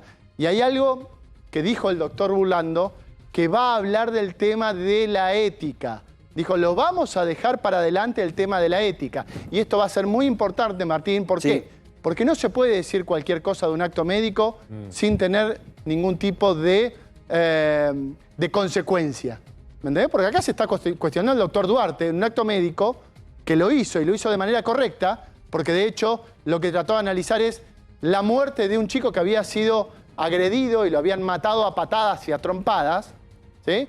3 años después, con una pericia, la verdad que con un montón de basamientos en distintos tipos de bibliografía tiene. Claro. Pero en el porcentaje es muy menor. Sí, doctor Pallarola. Enseguida, habla el doctor Pallarola, responde Rodrigo, enseguida me voy a Dolores. Y atención porque no solamente llega información desde los tribunales, te recuerdo que el 25 es el alegato por parte de la querella y de la Fiscalía y el 26 es el alegato de la defensa. Enseguida te vamos a adelantar qué es lo que se va a decir, sino que además hay información que viene desde el penal. Ya voy para allá, ya voy. Pero antes pregunta Pallarola y responde Rodrigo. Dale, Doc. No, Rodrigo, aprovechando. Aparte hay una instancia clara dentro de lo que es la instrucción penal preparatoria. Ayer dialogábamos eso con Fernando Burlando, donde hay una posibilidad de realizar una impugnación a cualquiera de los actos periciales que se den adentro del proceso y se llega a una suerte de verdad jurídica para el juicio, poniendo fin por un órgano colegiado superior que determina si estuvo bien hecho o no el trabajo. Esa instancia en el juicio sucedió Y por algo hoy tenemos una pericia que es la que vos correctamente estás marcando como una pericia que estuvo hecha de un modo eficiente. Sí. Entonces, es simplemente generar confusión nada más. Una pericia que determinó una causa de muerte, una pericia que determinó distintos tipos de lesiones, donde había una lesión hepática, donde había un sangrado abdominal. El otro día muchas veces por ahí en redes yo escuchaba, no, porque vos estuviste cuestionando que no se midió la cantidad de sangre. A ver, estamos de vuelta, tratemos de contextualizar muchas veces y en este lugar hay que ponerse en el lugar de los médicos que están trabajando, por ejemplo ahora en Villa Gesell. Tienen que hacer una autopsia con distintos tipos de elementos, con faltantes muchas veces de elementos, y la hizo el doctor Duarte de una manera correcta. De hecho, si hubiese sido incorrecta, no podría ser parte del juicio. Claro, no por podría supuesto, ser parte del juicio. porque lo hubiesen impugnado antes, pero atención, 16:51, me voy rápidamente a Dolores. Está trabajando Carlos Storioni, todo el despliegue de A24, todos los móviles dispuestos en Dolores, cubriendo todos los puntos. Carlos, buenas tardes, ¿cómo estás? Dale, ¿qué novedades hay desde allá? ¿Me escuchás, Carlitos? Mientras está conectando, Carlos, lo tengo a Cristian, lo tengo a Carlos, estamos trabajando en vivo, por supuesto. A ver, ahí, Carlitos, ¿me estás escuchando? Voy con vos, dale, querido amigo, va. Estoy. Dale. Sí, la verdad que es todo una expectativa muy grande, ¿no? Después de la jornada que tuvimos en el día de hoy, más que movilizante, un nuevo aniversario del asesinato de Fernando y que en un rato nada más ya la gente se empieza a movilizar hacia el anfiteatro José Hernández, que es donde se va a hacer esta oración multirreligiosa. La gente estaba convocada, Martín, para las 8, pero ojo porque me estaban contando que están muy cansados, Silvino, sobre todo la mamá María Graciela, que cuando se fue de aquí estaba muy cansada. Ayer estuvimos acompañándola hasta tarde, ella estuvo despierta como hasta la 1 de la mañana, me contaba la familia que está acá con ella que no se podía dormir, que obviamente, ¿no? Una fecha más que movilizante y que hay que ver cómo llega, digamos, a la tarde-noche de hoy. Reiteramos, Anfiteatro José Hernández, a las 8 de la noche convocada a esta oración interreligiosa, se pide que se lleve algún alimento no perecedero o ropa para después ser donada, pero bueno, importantísimo. Movilizada la ciudad de Dolores con esta jornada tan intensa. ¿Y qué te parece? No lo dijimos al principio del programa porque la verdad que insistimos, esto es una continuidad que hacemos en A24, pero hoy, por supuesto, se cumplen 3 años. Hoy es 18 de enero y se cumplen 3 años de la muerte, del asesinato, del homicidio, de la bestialidad que hicieron con Fernando Báez Sosa. Por eso es un día tan especial, tan conmovedor, y nosotros vamos a estar cubriendo lo que va a pasar en esa misa interreligiosa que se va a hacer ahí en Dolores. Pero me voy a otro punto de Dolores, me voy a la prisión de Dolores, donde están los rugbyers, donde aparentemente los van a ir a visitar los padres. Cristian Balbo, ¿cómo estás? Buenas tardes. Buenas tardes, Martín, colegas. Así es, a partir de las 5 de la tarde está previsto el horario de visita aquí en la unidad número 6 de Dolores. Todo indicaría que, exacto, ahora mismo, todo indica que los familiares van a acercarse hasta aquí, van a ingresar por el sector, por la oficina de visita, como lo hemos visto ya en otras oportunidades. Recordemos que están ocupando 4 celdas, 2 de los imputados en cada una de ellas. Están los 2 vehículos, los 2 camiones que suelen utilizar o que utilizan a diario para ir hasta el Palacio de Justicia. Recordemos lo que pasó cuando terminó la audiencia de hoy. Les costó mucho a los padres de los imputados retirarse porque ya mientras estaban declarando, en el caso de Lucas Pertossi y también Blas Sinali, comenzaron a insultar desde afuera. Se escuchaba en la sala de audiencia los insultos de familiares, de vecinos y de gente que llegó de distintos rincones del país. Inclusive desde Montevideo, Uruguay, llegó gente para participar de esta oración interreligiosa que recién Carlos Storioni les mencionaba, que se va a dar en el anfiteatro aquí de Dolores. Cristian, Pablo te habla, ¿cómo estás? Hablabas de los padres a punto de llegar al penal de Dolores, pero realmente vivieron momentos de mucha tensión hoy cuando se retiraron de la audiencia, porque había mucha gente, es lo que nos estás relatando. Tenemos las imágenes para compartir, Cristian, del momento en que salen los padres de los rugbyers prácticamente en un cordón policial, en medio de un cordón policial, ante el griterío, por supuesto, hagamos de la una gente cosa, que fue entonces, a apoyar a Silvino Graciela. Si la tenemos, Juli, tiralas por favor las imágenes, porque mientras las vemos, quiero que Cristian lo vaya relatando. Vos arrancá a relatar, Cris, mientras vamos buscando las imágenes, porque realmente son momentos muy fuertes lo que se están viviendo, momentos muy tensionantes. Sí, a ver. Y vos estuviste ahí, Cris. ¿Cómo fue esa salida? Sí, a ver, tuvieron que montar un operativo especial, el grupo de apoyo departamental. Ya hay un vallado que está dispuesto en el acceso principal al Palacio de Justicia, pero en esta oportunidad, como había insultos, había una cantidad importante de gente que se había concentrado, considerando que estamos en una fecha clave, tercer aniversario del asesinato de Fernando Báez Sosa. ¿Qué tuvieron que hacer? Tuvieron que avanzar los familiares protegidos por un arco de efectivos del grupo de apoyo departamental con escudos hasta sus vehículos. Aproximadamente fueron 200 metros desde el Palacio de Justicia hasta sus vehículos, recibiendo en todo momento insultos.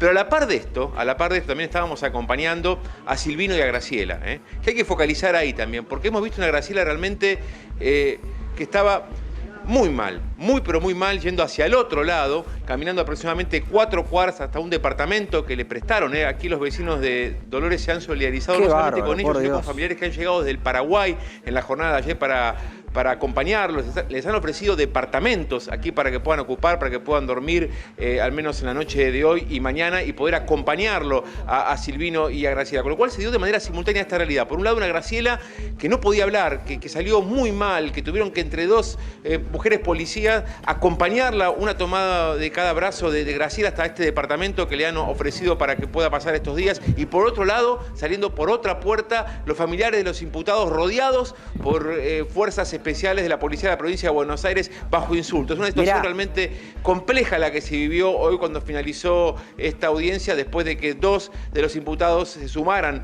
en el marco de lo que son las declaraciones que vienen dando con la estrategia que viene llevando adelante Tomé. Pero claro, aquí es toda expectativa, porque estos familiares que se fueron rodeados por efectivos de estas fuerzas especiales tienen que llegar de un momento a otro para ingresar aquí a la oficina de visitas y poder recibirlos para que puedan estar con sus hijos después de lo que fueron estas 13 jornadas muy intensas, con declaraciones testimoniales realmente fuertes, ¿no? Inclusive muy conmovedoras, sobre todo para los padres de las víctimas. Cris, mirá, mientras vos estás relatando, abajo tuyo y abajo nuestro, en este cuádruplex que hizo el Dire. ¿Quién está de Dire? Dígame, por favor, porque para agradecer a Paulito. Gracias, Paulo, por las imágenes.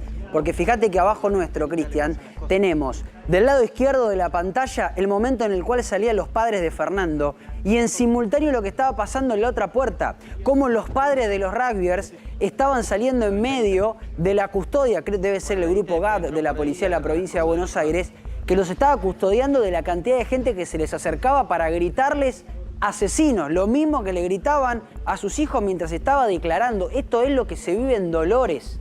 Imagínense si esto se dio en la última audiencia de pruebas, imagínense lo que va a ser el 25 con los alegatos, cuando, te lo voy adelantando y ya vuelvo a la cárcel de Dolores, Fernando Burlando pida la prisión perpetua para los 8, cuando los 2 fiscales, Dávila y García, pidan la prisión perpetua para los 8, el 26, cuando Tomé pida la absolución para los 8, o el homicidio en riña, que es casi lo mismo, y ni te cuento el 31 de enero. Lo que va a ser ese martes 31 de enero, en la previa, cuando lleguen los acusados, cuando tengan que sentarse, cuando dicten la sentencia, que todo el país la va a estar viendo a través de A24, porque la vamos a transmitir en vivo desde muy temprano y hasta muy tarde, y en el momento en que se dicte la sentencia lo vas a ver por acá. Ese momento va a ser tremendo. Y los padres de los rugbyers tienen planeado estar adentro de la sala de audiencias. ¿Cómo van a entrar? ¿Cómo van a salir? No lo sé, sinceramente. El operativo policial va a tener que ser grandísimo. Ojalá que se garantice la seguridad de todos, pero va a ser una jornada muy, pero muy especial. Falta 1 minuto, Cris, para las 5 de la tarde, que es el horario de visita de los padres para que puedan ir a ver a los 8 acusados, para que puedan ir a ver a los rugbyers. En ocasiones anteriores llegaron puntuales, llegan cerca de las 5 de la tarde cuando se habilitan estas visitas. Cris, ¿me escucha? ¿Me escuchás? Se ve, estamos ahí vamos a... No, porque, perdóname, ¿por qué le preguntaba esto? Sí, porque se habilita a las 5 de la tarde, doctor, usted lo sabe mejor que yo, tienen un plazo para ir, pero tengo entendido que los padres se hablan entre ellos y van todos juntos, eligen un horario. Una duda respecto a lo de hoy, porque en un momento, por lo menos hace algunas horas, se planteó que los padres no iban a poder visitarlos, pero que sí iban a estar presentes para llevar alimentos. Fue un día de mucha tensión para esos padres, padres que vienen declarando en el juicio. La reacción de la opinión pública es porque les molesta lo que están declarando en el juicio y también porque les llama mucha la atención lo que declaran los rugbyers. Porque claro, fíjate lo que declaró Lucas Pertossi mientras esperamos, en minutos. No se pierdan, no se vayan de la pantalla porque están llegando los padres y vamos a ver cómo reaccionan ya en el penal. ¿Cómo van a llegar al penal con todos los medios? ¿Van a decir algo? ¿No van a decir nada? En una jornada especial, porque es 18 de enero, se cumplen 3 años y porque hoy terminaron de declarar los rugbyers. Los que no declararon hasta ahora ya no van a poder hablar. ¿Y qué fue lo que dijeron? Te contábamos recién lo que hablaron los peritos, te contábamos lo que dijo Blasinali. Ahora mirá lo que dijo Lucas Pertossi. Y acá quiero que el doctor Pallarola lo explique claro y fácil. Lucas Pertossi, hacíamos juegos de tomar. Yo perdí y me tocó tomar alcohol. ¿Qué son juegos de tomar? Son juegos de carta que si yo pierdo tomo 2 tragos, si pierde Rodrigo toma 3 y esas cosas. Es la segunda vez o tercera que escuchamos a uno de los acusados decir tomamos mucho en la previa, estábamos borrachos. ¿Por qué? ¿Cuál es la estrategia? La estrategia en realidad es seguir funcionando como bloque. Nosotros nos pasamos todo el tiempo hablando de los intereses contrapuestos que no respetó Tomei en esa línea.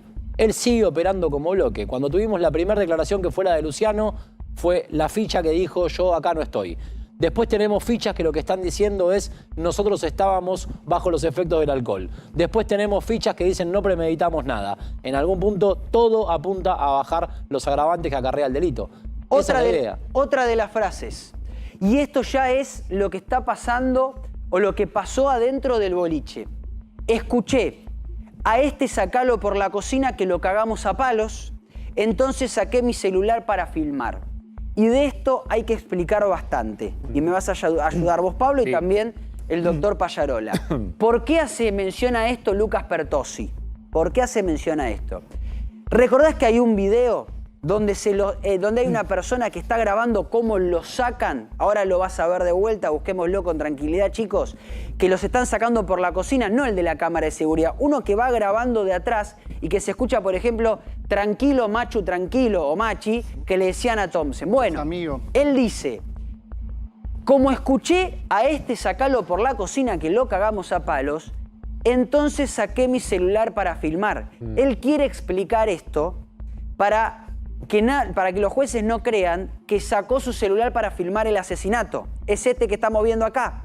Él dice, yo grabo este video, Lucas Pertossi, que es el hombre que habló hoy, yo grabo este video porque escucho eso. No es que está empezando a grabar el asesinato de Fernando. ¿Es así? Un error garrafal. A ver, la declaración. ¿Por qué? Explícanos. Porque en el caso de que esto fuera como él plantea, tendríamos que tener un video de una longitud que tome todo el momento de la salida, el momento en el que se va la policía, el momento en el que se empiezan a organizar y el momento en el que comienzan a atacar. A ver, escuchó a este lo cagamos a palos y sacó el celular. Y después escuchó esa hora y volvió a sacar el celular. Lamentablemente en esa hora terminó con la vida de Fernando. Mirá lo que dice tras esta declaración del celular. Hay un tumulto de gente. Estamos hablando ya de la salida. Él empieza a recrear la salida ahí donde matan a Fernando. Hay un tumulto de gente. Veo que mis compañeros los invitan a cruzar. Voy a la derecha. Veo a un amigo en el escalón. Nos sentamos. Empezamos a charlar, a usar el celular. Yo grabo. Los chicos me dicen... Le dicen de una forma, influencer, croniquita, le dicen porque filma permanentemente, intento de influencer, porque saco fotos de todo. ¿Qué es lo que está queriendo decir Martín, siguiendo tu lineamiento? Sí. Yo no filmé esto para registrar un ataque como lo que hacíamos siempre. Básicamente sí. Claro. Siempre hicieron eso, sí. Pero llamativamente, según dice ahora Lucas Pertossi, el registro fue para autoprotección. Esto dice él, Pero ahí voy de vuelta. Son todas cosas interpretativas. Totalmente. No van nunca a lo fáctico. Son todas cosas de... Yo escuché que alguien dijo que lo mataron, entonces yo en el audio dije, lo matamos. Yo escuché que alguien dijo caducó, yo entonces por eso repetí caducó. ¿Alguien quién? No sabemos. Afuera le estaban pegando a un amigo. ¿A quién? No sabemos. Dice después Lucas Pertossi, ya estando afuera del boliche, ¿no? En el momento del asesinato. Pego 2 patadas y me voy a la esquina. Poneme por favor el audio, el video que se ve de la cuadra de enfrente. Lucas Pertossi, justo Lucas Pertossi, ese que nosotros te marcamos tantas veces, de remera negra y vivos blancos. Yo ahí veo, ya para empezar, un par más de patadas, suponiendo siendo bueno. Y después recién acaba de pasar una imagen que va a contradecir lo que acaba de decir. Ahora la vemos. Él dice, yo pegué 2 patadas y me fui a la esquina. Lucas Pertossi es el de negro y vivos blancos. Ponémelo de vuelta desde el principio. Para mí pegan par más de patadas. Pero suponete que le damos la derecha y dice, pego 2 patadas y me voy a la esquina. No parece que pegó 2 patadas para salvar a un amigo y que se está yendo rápido para la esquina. Parecería ser todo lo contrario, que está ahí porque quiere pegar las patadas, que está disfrutando pegar las patadas, mira para los costados a ver si no viene otra persona a pegarlo y sigue pegando. No da la sensación que se vaya corriendo a la esquina. Es más, mirá cómo se queda mirando a ver cómo su víctima, el chico al cual le estaba pegando, que se llama Tomás de Alessandro, amigo de Fernando, termina en el suelo. Y te digo más para contradecir la propia declaración de Lucas Pertossi. Fijémonos, chico Julián, las imágenes que justo pusieron antes de esto. A ver, que es el momento en donde le pegan. Donde le pegan, que también lo graba él. Lo graba él. Que también lo graba Pertossi. Acá en la salida lo graba él. Esta es la salida de lo que acá dice, bueno, podemos argumentar. Esta imagen, que es la del golpe, a traición y del comienzo del crimen. Lo graba Lucas Pertossi, no explica por qué graba que está cortado, porque hay 2 cortes, se corta el video cuando salen del boliche. Él dice, nos sentamos y nos pusimos a hablar, y no explica esta imagen. Bueno, esta imagen es clara y representa lo que venían haciendo, y no lo decimos nosotros, lo dicen los testigos en Zárate, nos lo dijeron a nosotros las personas que fueron agredidas en Villa Gesell en diferentes oportunidades en tan solo 48 horas, porque ellos registraban los ataques y los subían como un pseudos influencers de la violencia y del salvajismo. Quiero ponerte, Martín, en contexto esta frase que acabamos de ver. Porque para entender toda la declaración, yo estoy leyendo la declaración puntual completa que acaba de decir hace unas horas Lucas Pertossi. Escucho gritos, me paro, me acerco, veo que hay gente que no conocía, pero reconozco a mis amigos. Te continuaba con lo que decía. En unos segundos veo que agarran a un amigo del pie y que lo quieren tirar al piso. Me acerco y le grito, soltalo. Pará, ahí frenate ahí. Frenate ahí un segundo. ¿Por qué? Y acá también quiero que te lo... No te está contando ahí que ya le pegaron a Fernando. Pero pará, acá también quiero explicártelo. Volvamos de vuelta al video que se ve de la cuadra de enfrente, donde se ve a Lucas Pertossi que está pegando. ¿Vieron que hay un chico que está en el suelo? Que le están pegando entre 3, que ahí entre los 2 vehículos van a ver claramente que hay un chico que lo están pegando entre 3, que es Tomás de Alessandro. Que quiso defender a Fernando. Ahí Tomás, en un momento, lo agarra del tobillo a Blas Sinali. Sí. Y Blas Sinali dice, yo me defiendo porque alguien me quiere agarrar del tobillo. ¿A ustedes les parece que ese chico que está ahí abajo está agrediendo al de blanco que le pega la patada? Mirá, volvémelo para atrás. Pablo, por favor, volvémelo para atrás. Blas Sinali es el de blanco, el que pega la patada, el que está acá. Ese que está ahí, el de jean y remera blanca. O camisa blanca. Me parece que es camisa blanca. Vamos para atrás, ahí lo vamos a ver perfecto. Él lo que dice es, yo veo que le están pegando a un amigo, no sé qué amigo es, a mí me agarran del tobillo y yo me defiendo porque me agarran del tobillo, dice él. ¿A ustedes les parece que nadie le pega a el chico que está, que está en el piso lo está agrediendo a Blas Sinali porque lo agarra del tobillo? Bueno, pero realmente es un insulto a la inteligencia de la jueza. Es tan absurdo como decir que el chico le pegó cabezazos en los pies. Pero básicamente. Si a un tipo en el piso que agarra un tobillo le dice soltalo y como no lo suelta le pega, él dice 2. Claro. Yo veo más. Pero siendo bueno, entre 2 o 3 varias patadas. Esta es una de las situaciones que... Mirá la patada, mirá. Ahí está. Mirá clarísimo. Mirá esa patada que le pega en la cabeza. Este chico también pudo haber muerto. Sí, claro. Pero claramente que pudo haber muerto. Similares, nada más que Fernando ya prácticamente había caído groggy, entonces no tuvo posibilidad de moverse para defenderse. Fernando está inconsciente. Claro, la primera patada, la primera trompada lo liquida. Quiero seguir con la declaración de porque acá me marcan algo del video. A ver. Cuando da la última patada, saca el celular del bolsillo. Y es verdad, Lucas Pertossi da la última patada y ya saca el celular del bolsillo para seguir grabando. O sea, estamos hablando, más allá de que él dijo, no, en realidad lo que pasa es que yo soy un influencer o un intento de influencer y no sé qué, a mí me gusta grabar todo. Bueno, no estaban grabando un atardecer en la playa. O sea, sacó el celular para grabar en el momento en que le estaban pegando a un tipo que estaba en el piso. Y después se enojan cuando burlando les dice cobardes. Pero díganme, ¿qué es, si no, lo que estaban haciendo? Porque le estaban pegando entre 3 en el piso, a una sola persona. Y ahí no hay interpretación posible. Porque en ese video se ve claramente cómo le están pegando entre 3. No es Fernando, es un amigo de Fernando. Pero entre 3 le estaban pegando a un chico que estaba en el piso. Ya en el piso... En el barrio no se le pega a nadie, porque en el piso no se le pega. Imagínate menos de a 3, mirá la patada que le pega. Esta escena contada por Lucas Pertossi, hoy en el juicio, rompió el silencio a Lucas Pertossi, lo esperábamos, tarde o temprano. ¿Qué dice acá? Le pego 2 patadas, me voy para atrás y veo que el chico intenta pararse, entonces me voy para atrás, dice, dejo de pegarle, y me voy a la esquina. Ahí estaba desorientado, pierdo a mis amigos y empiezo a mandar mensajes y a llamar a un amigo.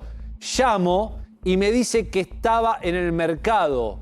¿Dónde? En el supermercado chino, donde se estaban limpiando la sangre. Entonces voy y me acerco y enseguida te sigo contando, porque es muy interesante cómo podemos comparar la declaración de los imputados con las imágenes que quedaron registrados del momento del asesinato. Mira, estaba buscando justamente esta partecita donde le dicen a Sinali, donde Sinali cuenta esto de la pelea, porque él dice, bueno, dice, estaba totalmente borracho y demás, responde las preguntas responde las preguntas de la fiscalía. Y este cruce con la fiscalía me parece fundamental y quiero que lo analice el doctor Pallarola. Escuchen este cruce porque es impresionante.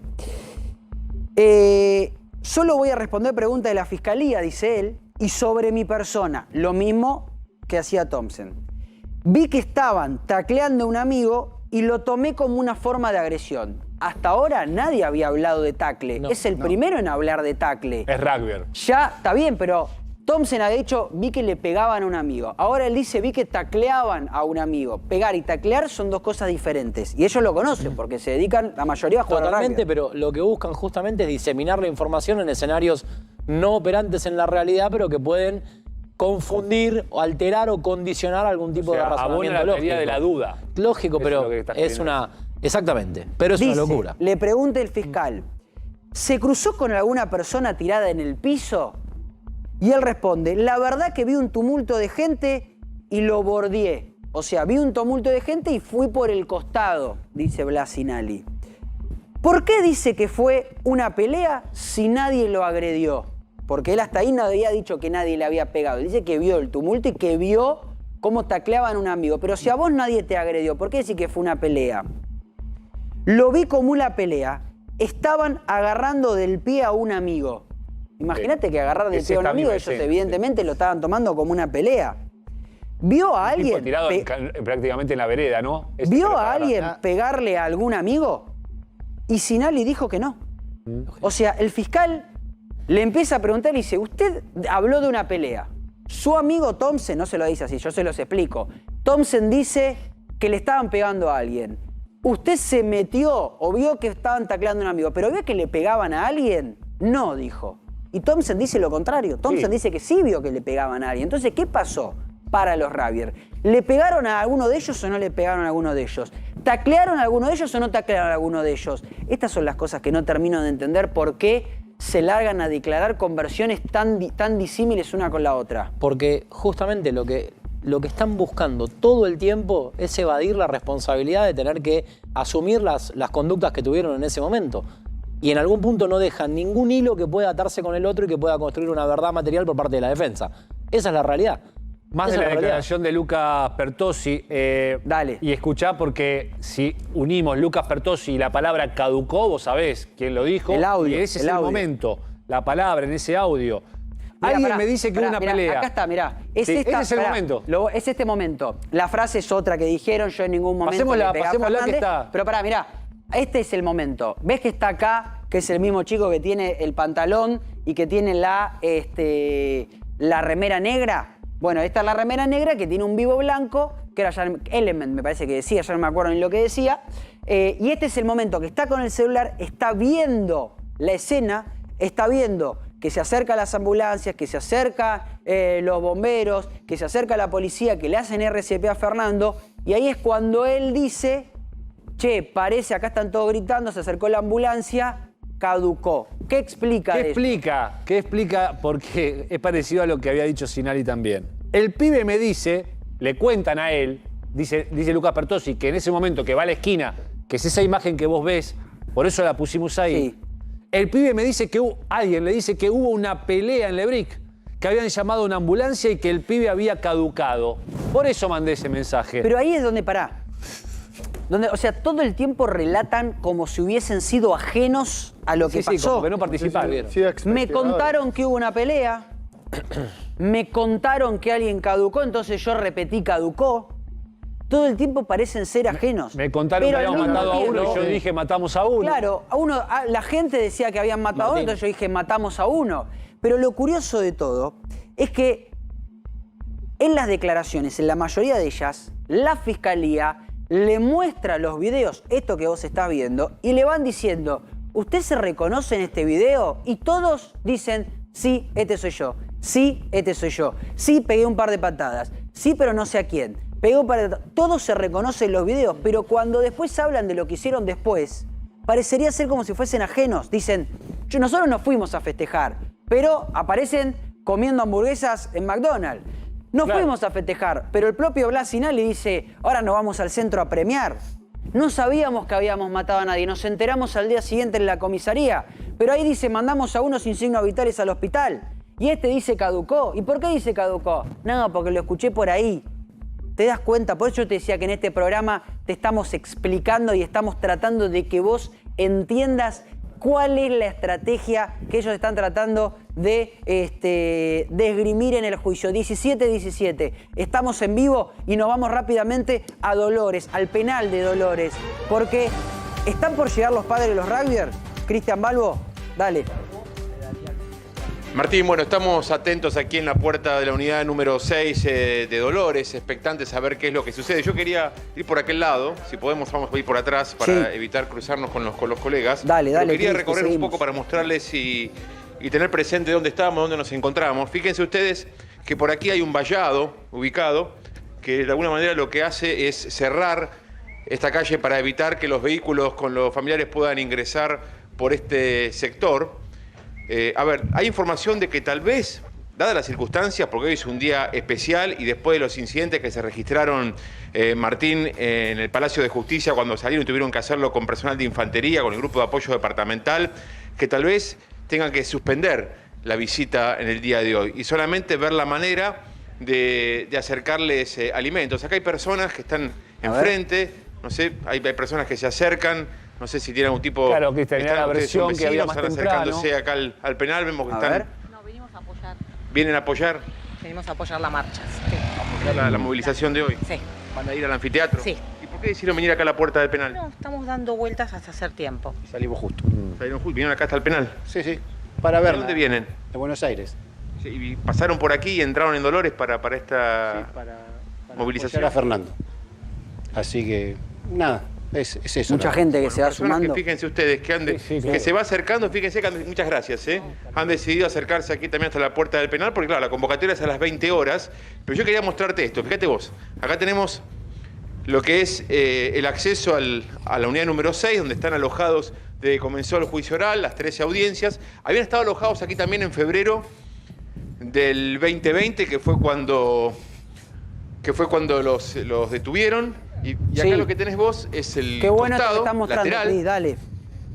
Sí, mirá, el costado lateral tenés las garitas. Es una cárcel que data, o sea, los primeros prisioneros acá llegaron en 1810 y el penal funciona desde 1837. Pero acá ellos están en un sector, alojados, donde comparten de a dos las celdas con camas de caño, como te mostrábamos ayer, pero el único acceso que tienen los familiares en el caso de venir tiene que ser por la puerta principal, es decir, no le van a permitir ingresar por el costado, no tienen manera de ingresar por otra puerta. O sea, por donde estamos nosotros, digamos. Por el acceso principal. por donde estamos nosotros, pero yo quería venir por acá, si puede ser.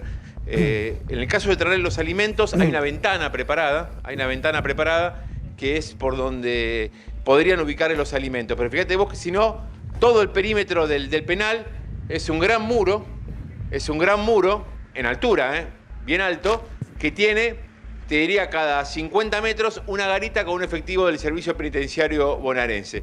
Por lo que nos han informado, tal vez en la jornada de hoy, por ser una jornada especial, en todo sentido especial. Primero por el aniversario, 3 años del asesinato de Fernando Báez Sosa. Segundo por el hecho de que hoy terminan también la ronda de testimoniales y también fue un día clave, muy emotivo para la familia de Fernando Báez Sosa. Y tercero por los incidentes que se registraron en la puerta del Palacio de Justicia donde tuvieron que salir son con tremendos. el personal de infantería. Que fueron tremendos. Todo este contexto haría que tal vez la familia de los imputados que fueron insultados, hoy fueron insultados. Atención, por familiares también de Fernando Báez Sosa que llegaron de Paraguay, también han acudido al insulto mencionando a cada uno de los imputados. Nombre y apellido, ¿cuánta atención? Insulto. Nombre y apellido, ahora, Cris, insulto y además, sí. Cris, vos estuviste en las otras visitas de los rugbyers mientras estamos viendo el dron exclusivo de A24, abajo a la izquierda de tu pantalla, la cárcel, el penal de Dolores, abajo a la derecha, el momento en el cual salían los padres custodiados por la policía de la provincia de Buenos Aires en medio de insultos, inclusive, como nos contaba Cristian Balbo, de los familiares de Fernando. Vos viste otras visitas. ¿Qué les llevan? ¿Qué tipo de comida les llevan? Porque eso también sirve para conocer un poquito otros detalles que tiene esta causa y que tiene la vida de los rugbyers en el penal. ¿Qué es lo que le llevan los padres? Porque hasta inclusive creo que hemos visto hasta que le llevan agua, ¿no?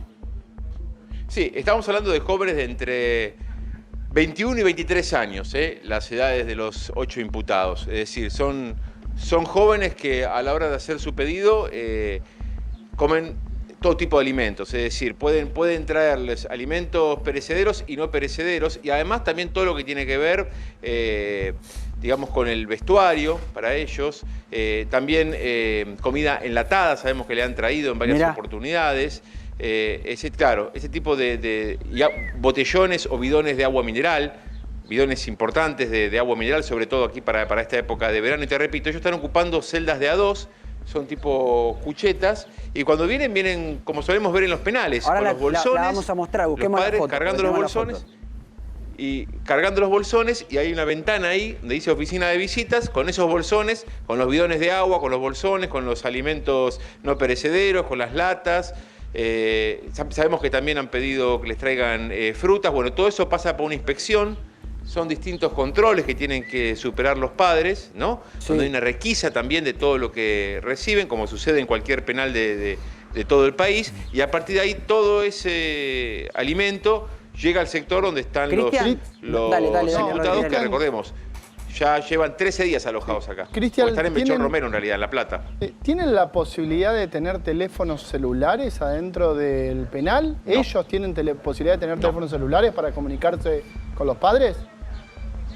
No tienen teléfonos celulares. El contacto es a través de Tomei, el abogado, que recordemos ayer estuvo durante 3 horas aquí reunidos con ellos, justamente terminando de definir la estocada final de esta estrategia que han elaborado y que hoy le puso el broche con la declaración de Pertossi y de Blasinali. Entiendo lo que dice Cristian respecto a cómo debería ser, pero les recuerdo que un testigo hace 72 horas que dijo amar a Sinali, asegura que chatea con él. ¿Y con quién chatea si no tiene el teléfono? ¿Cómo hace para chatear? Me parece que Cristian se refiere a los teléfonos oficiales. O sea, oficialmente no tiene. Oficialmente no tiene, pero el otro día hubo un testigo que contó eso. Son presos como todos los presos de la Argentina. Si bien no están con el resto de la población carcelaria, ¿vos te parece que es difícil conseguir un celular? El doctor Pallarola, que visita cárceles porque es abogado penalista, ¿cuánto le cuesta a los rugbyers o a cualquier preso conseguir un celular? ¿Puede decir que se compra la posibilidad de tener el celular ahí? Digo, yo no, se compra. Lamentablemente es una... Por supuesto, por eso tiene Si un testigo hace 72 horas cuenta que chatea con Sinali permanentemente, Obviamente que nos preguntamos con qué chatea, si ahí no tiene un celular, ¿con qué va a hacer? A ver, si yo digo que hablo permanentemente No con acá, un preso, Melchor Romero en La Plata sí. lo tienen que... En La Plata sabemos que sí tienen celulares. Ahí está, bueno, lo tienen que requisar y se lo tienen que sacar. Porque salvo que utilice el celular solamente para fines educativos o para hablar con su familia, cualquier tipo de utilización de red social está prohibida, no la pueden utilizar. Estos presos y cualquier otro preso que esté en una cárcel de la República Argentina. De hecho, perdón. Sí, Cris, dale. Espérame un segundito. Yo le quiero decir Doc, también que, a ver, hemos escuchado muchas versiones. ¿Qué pasa por la mente de los 8 imputados, no? O sea, por lo pronto lo que hemos observado es que se entregaron la estrategia de Tomei. Se entregaron por completo la estrategia de Tomei. ¿En qué sentido quiero decir esto? Que lo que Tomei les planteó que tenían que decir, lo dijeron en todo momento. Es decir, el orden en el que iba a hablar cada uno de ellos, qué es lo que tenían que decir, qué es lo que no tenían que decir, quién iba a responder preguntas y quién no iba a responder. Solamente permitieron, en el caso de Sinali, que le formulen preguntas a la Fiscalía. Es decir, cumplió la rajatabla lo que les dijo Tomei. Ahora, ¿qué pasa por la cabeza de estos chicos que deciden actuar de esta manera? Es decir, en bloque, ¿no? Y bajo el guión, entre comillas, el guión legal que le propone Tomei. ¿Qué es lo que pasa por la cabeza de ellos? Ellos están convencidos que no van a pasar 20 años en la cárcel. Esta es la información que estamos manejando nosotros. Están convencidos de eso, por distintos motivos. Por distintos motivos, ellos creen que hay más instancias, que en casación esto puede llegar a revertirse, que no confían en la justicia para nada. Esto quedó en evidencia cuando le hicieron la pericia psicológica, bueno, está que ellos clarísimo. no querían hacerse la pericia.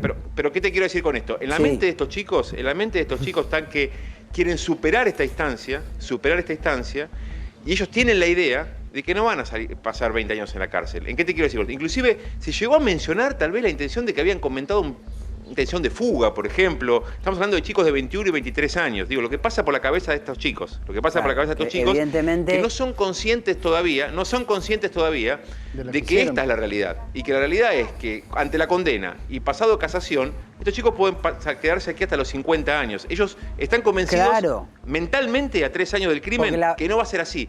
Que los vericuetos de la justicia argentina va a llevar a que puedan quedar en libertad en 2, 3, 4, 5 años. Siguen ellos pensando de esa manera. ¿Cuánto es una prisión? Esto hay que aclararlo también. Por supuesto. ¿Cuánto es una prisión perpetua hoy en la República Argentina? Cuando hablamos años efectivos de cárcel en una prisión perpetua. Años efectivos, tenemos que hablar de una reducción que se puede dar por un montón de factores, como son los servicios educativos. Ponele con todo, con el mínimo. Yo lo que calculo es que van a llegar, en el caso de que reciban una perpetua, a los 20 años de efectivo cumplimiento. ¿En serio? En serio, sí. ¿20? Y en caso de pero no la perpetua, recibir- perdóname, ¿la perpetua no son 35? Exacto, pero van a reducir en un montón de Pero cuestiones. 15 años menos de reducción. Por supuesto, pero te puede, mira, casi la mitad de la te puede sorprender en algún punto a veces algún tipo de participación educativa, como es la realización de algún curso de idioma, tiene que ver un montón con la reducción de la pena. Pero ¿eso cuánto es? ¿6 meses? 7 claro, meses? el tema es que va ¿La sumando, mitad? se realiza otro, la finalización de una carrera, algún curso que implica un oficio tiene más cómputo. Después, por otro lado, el cómputo que se da de mayor cuantía en cuanto al tiempo que pasaron detenidos en razón de no estar condenados en juicio. Digo, hay un montón de cuestiones. Lo único que me gustaría sumar es lógico que no confíen en la justicia, digo, se sienten en posición de ejercerla por mano propia, ¿no? Entonces va a ser lógico que no confíen en la Esperame un justicia. segundito, Rodri. Ahí habla Rodrigo Salemi, pero 1728 sobre este tema, sobre el caso de Fernando Báez Sosa, que tanto nos atrapa a todos y que tanto nos lleva a pedir justicia. Hay una noticia de último momento, dale.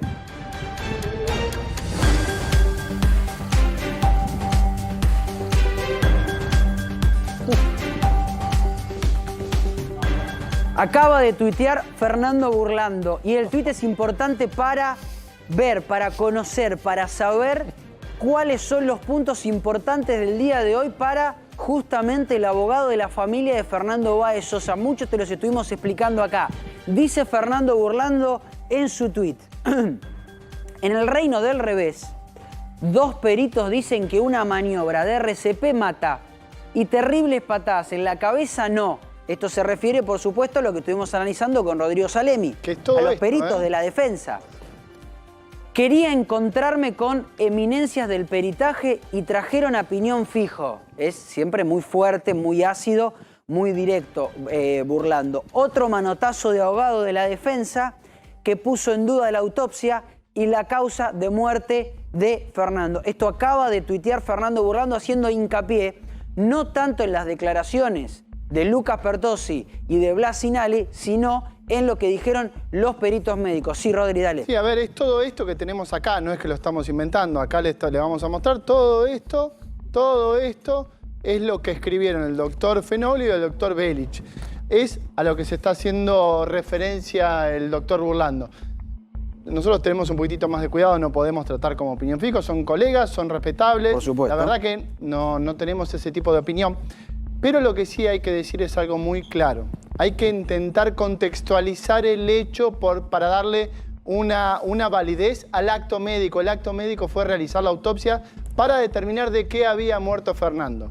La autopsia es muy clara. Dice que Fernando murió por una hemorragia cerebral que le causó un paro cardíaco debido a la herniación del tejido cerebral sobre el orificio por el cual se une el cerebro con la médula espinal, donde está el centro que regula justamente la función cardíaca. Es sencillo. Es sencillo, es fácil, no hay que hacer tan...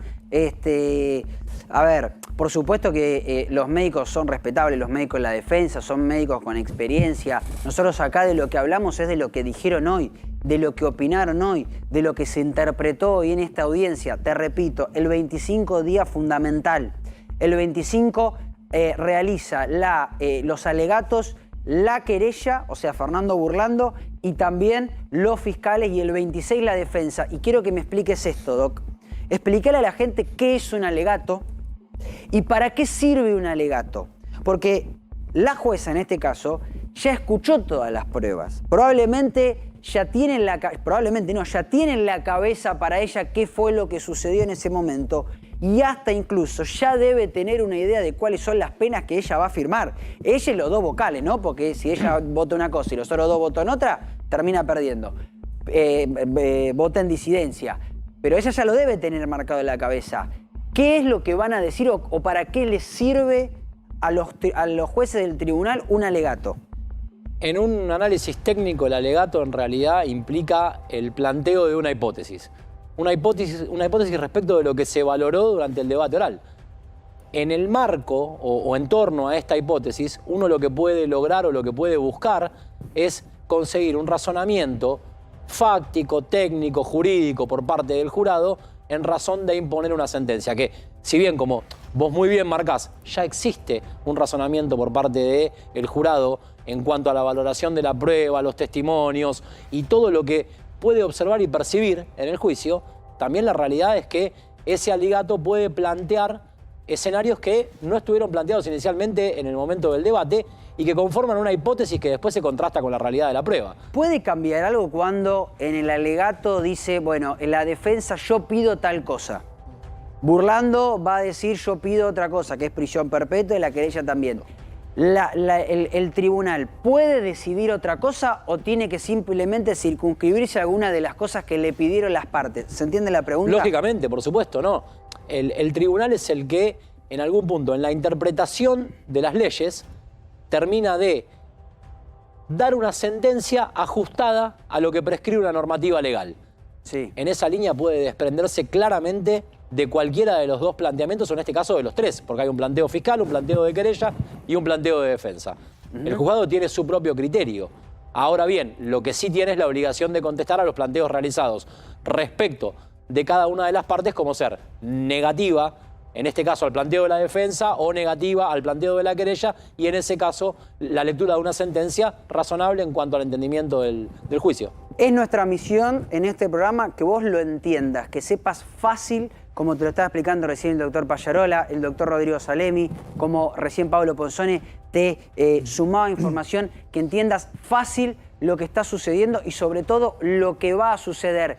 Pero te decíamos, hoy es un día fundamental, clave. Hoy es 18 de enero, se cumplen 3 años y me quiero ir rápidamente a Dolores porque allí está trabajando Leo Godoy directamente en el anfiteatro, donde en minutos nada más es inminente que comience este acto interreligioso en conmemoración al asesinato, al brutal asesinato de Fernando. Leo, te estamos escuchando, dale.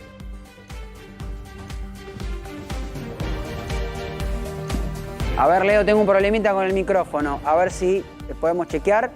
A ver, estamos viendo el anfiteatro de Dolores. Ahí, manteneme, si querés, la imagen, bueno, ahora cuando la podamos tener. porque es muy interesante, ¿no? Poder ver dónde se va a realizar este acto interreligioso y que encima tiene un fin benéfico. Porque por ahí a veces lo terminamos olvidando y hoy es interesante recordarlo un 18 de enero, ¿no? Porque en ese momento, en el 2020, cuando veíamos las imágenes del asesinato de Fernando y teníamos que recordar a Fernando, lo primero que veíamos eran imágenes de Fernando ayudando, de Fernando realizando donaciones y trabajos de beneficencia para poder ayudar a los más humildes. Por eso hoy también se están juntando alimentos no perecederos y demás donaciones. Ahora sí, hablo con Leo Godoy, que está ahí en el anfiteatro. Hola Leo, te saludo nuevamente, renuevo el saludo. Estás en otro lugar, estás en un lugar clave en el día de hoy. Así es, Martín, hoy se cumplen 3 años de aquel brutal crimen de Fernando y para recordarlo la familia decidió hacerlo del modo en que Fernando generalmente actuaba, que tenía que ver con estas acciones solidarias de las que participaba habitualmente. Así que Graciela y Silvino decidieron llevar adelante este acto interreligioso y solidario también, ¿no? Porque de esas dos cosas se trata. Aquí va a haber una oración interreligiosa donde van a participar un pastor, por ejemplo, también un rabino, donde va a haber también alguien de la religión católica, de la religión afro-umbanda, el obispo de aquí de la zona, ¿sí? Monseñor Carlos Malfa. Bueno, todos ellos van a estar presentes aquí en esta oración y también se aprovecha para juntar alimentos no perecederos, útiles, que van a ser donados a organizaciones de bien público. De a poco aquí la gente va llegando. Van a hacerse un lanzamiento de globos, se van a dar unas palabras de bienvenida. Todos y muchos llegan con sus remeras de Justicia por Fernando, algunos también acompañados de alguna bandera. Allí vas a ver, detrás de la ambulancia está la zona donde se van recibiendo todo lo que tiene que ver con las donaciones y un camión ya preparado para luego llevarla a donde se va a preparar para repartirlas después en las distintas organizaciones que te decía de bien público, que van a hacer alimentos no perecederos, útiles escolares. Bueno, todo se está disponiendo. Cambió el clima de lo que veníamos contando, que tuvo que ver estrictamente con lo judicial, para ahora sí pasar a recordar a Fernando Báez Sosa, ¿sí? en este tercer aniversario de su asesinato. Hoy... ¿sí? Y que, bueno, aquí los padres con todo el dolor, pero siempre esto los ha ayudado. Cada año hacen un acto de este estilo y siempre los ha ayudado a poder llevar este día tan duro, tan difícil para ellos. Y que hay que apoyarlos tanto, ¿no? Porque ayer lo hablábamos con Fernando Burlando, vos, Leo, los tenés más cerca, pero esto pasa en todas las familias que buscan justicia cuando pierden un ser querido. Empiezan a generar una expectativa muy grande para el pedido de justicia y con eso tratan de aplacar el dolor por la pérdida de un familiar, y cuando llega el día de la justicia, ese día están contentos, entre comillas, porque se hizo justicia, pero al día siguiente se le genera, esto lo he hablado con un montón de familiares de víctimas, un vacío tan grande porque no tienen a su familiar, no lo van a tener nunca, y ese impulso que tenían, ese motor que tenían para seguir adelante, para levantarse todos los días, que es el pedido de la justicia, ya está cumplido, ya está terminado. Por eso hay que estar muy cerca de los padres de Fernando, no solamente hasta el 31 de enero, sobre todo después del 31 de enero. ¿Cómo los viste hoy a Graciela y a Silvino a la salida de la audiencia y en la audiencia, Leo? Porque hoy escucharon todo de vuelta, menos la parte de los peritos, pero creo que escucharon cuando hablaban los rugbyers. Sí, estuvieron presentes en el momento de la declaración de Lucas Pertossi y de Blas Sinali. Un momento muy duro para ellos, porque siempre como llega ese momento y como que equiparan lo que les pasó a ellos con lo que padecen Silvino y Graciela. Claro. Y la verdad es que hay una gran diferencia, ¿no? Fernando no va a volver más, es decir, Fernando lo asesinaron. No hay abrazo entre Graciela, Silvino y Fernando nunca más. Nunca más. Y ellos tienen la posibilidad de ver a sus familiares. Veremos después qué decide la justicia con respecto a cuál va a ser la pena que van a tener que purgar, pero tienen más oportunidades. Fernando no tiene ninguna oportunidad más. Claro. Me parece Además, que Leo, equiparar eso... los lastima a ellos. Respecto porque a lo que cuando lo estás escuchan diciendo, se toman la cabeza, se abrazan, se sostienen. respecto a lo que está diciendo, Leo, realmente en la declaración de los familiares, porque prácticamente no hablaron con la prensa, pero en la declaración queda al descubierto que prácticamente culpan a la justicia por los males que están padeciendo. Claro. Y no se responsabilizan ellos como padres nosotros, por la crianza de estos hijos que salían todos los fines de semana a golpear. No se hacen cargo. No se hacen cargo de nada. Y otra cosa, no se hacen nunca... cargo, fíjate en las declaraciones de los rugbyers, no le pegamos a Fernando, no le pegó ninguno. Y algo que lo marcaba Fabiana Méndola, ninguno de los padres, Leo, vos los escuchaste a todos, se sentó y dijo, mi hijo es inocente. Ninguno dijo, mi hijo es inocente. Dijo, eran buenos chicos, no Pero el argumento... Ninguno dijo, mi hijo, Leo, vos los escuchaste a todos, es inocente. Ninguno nombró la palabra inocente y ninguno nombró a Fernando Báez Sosa. Fueron las dos palabras que faltaron. Es decir, ni a Fernando por su nombre, el chico, la persona fallecida. No, tenía nombre y apellido. Fernando Báez Sosa. Y tampoco, ninguno dijo son inocentes, sino que buscaron otras vías para, no sé si justificar, pero sí para contar cómo eran antes, cómo les cambió la vida a ellos, pero también cómo le cambió la vida a Silvino y a Graciela, pero para siempre, siempre, no van a volver a ser nunca más. Ellos hablan todo el tiempo de que son personas que están muertos en vida, ¿no? Que les cambió, y vos, Martín, lo recordarás y lo sabés, y Pablo tal vez, que todavía tienen la habitación de Fernando armada, tal cual Fernando la dejó ese día que se fue de vacaciones. Es tremendo, es tremendo. Y aparte, perdóname, Leo, que te interrumpa. Es tremendo porque son padres que, insistimos, no van a poder tener ese abrazo nunca. Los padres de los rugbyers, sí. Nunca Leo, más. ya vuelvo para allá, ya vuelvo al anfiteatro y seguimos en contacto con lo que está pasando en el penal de Dolores. Tenemos el móvil listo porque en cualquier momento se espera que lleguen los padres de los rugbyers para poder visitarlos. En un día especial irán a visitarlos. Tienen previsto hacerlo entre las 5 de la tarde y las 7. Estamos trabajando con el móvil en vivo, también con el dron de A24. Esto es lo que está pasando ahora en Dolores. Allí suceden las cosas. Pausa chiquita y ya venimos. Dale, 2 minutos.